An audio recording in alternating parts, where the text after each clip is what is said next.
get to Storybook Land from here. Well, if there's a whale, there is a way. In this case, a menacing whale, in fact, and his name is Monstro the whale.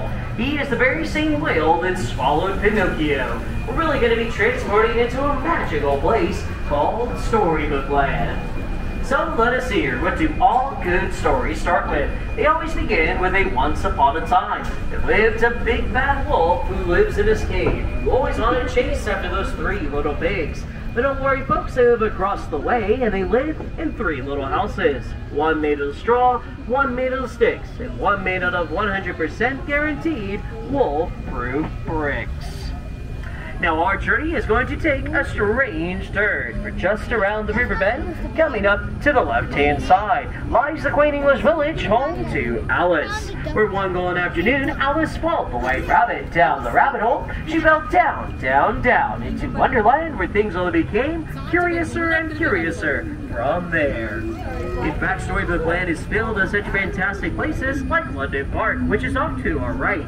And this is where Peter Pan, Michael, Winnie, and John Darley first flew to Neverland with the help of Tinkerbell's pixie dust, where they would never ever have to grow up. Then we have places like Agrabah, City of Mystery and Enchantment, where street rat named Aladdin first bumped into Princess Jasmine in the marketplace and stole her heart.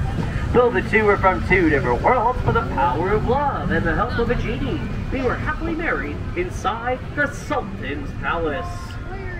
These magical places is where love blooms forever, just like the rose-covered archways just above us. These are the very same archways that Aladdin and Jasmine first took on their magic carpet ride as they flew over, sideways, and even under to a whole new world. While all good stories are filled with love and light, they also have their dark places as well. Places like the Cave of Wonders just ahead. Its treasure bears a curse that can only be lifted by the power of the genie of the lamp. Legend has it that whoever sets the genie free will be granted 3 wishes. Let's all make a wish and see if it comes true.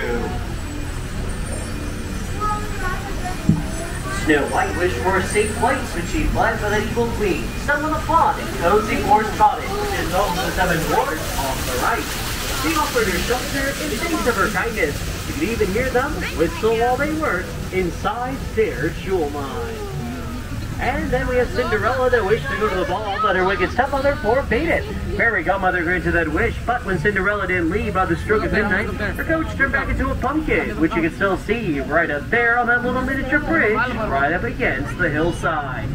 Though magic has its limits, thankfully love does not. Now Cinderella lives happily with her prince inside that binking old castle atop of that hill.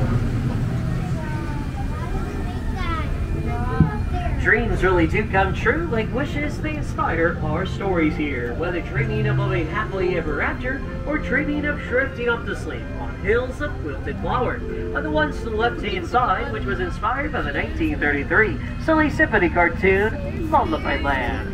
Queen Elsa's castle rising above the snow-covered mountains. 2 sisters, Anna and Elsa, with their friends Olaf, Sven, and Kristoff. How's nothing more powerful than Elsa's magic, the power of true sisterly love. While the Alpine village, a woodcarver named Geppetto wished upon a star that his puppet would become a real-life boy. After Pinocchio ate from the belly of Monstro the whale, the blue fairy very much indeed granted him that wish.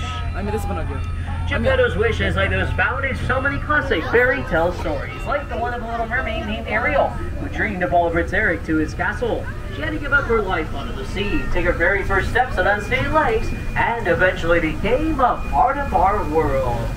Hers is a story that begins in the shadow of her father, King Triton, who lives in the underwater city of Atlantica, which spills out our adventures here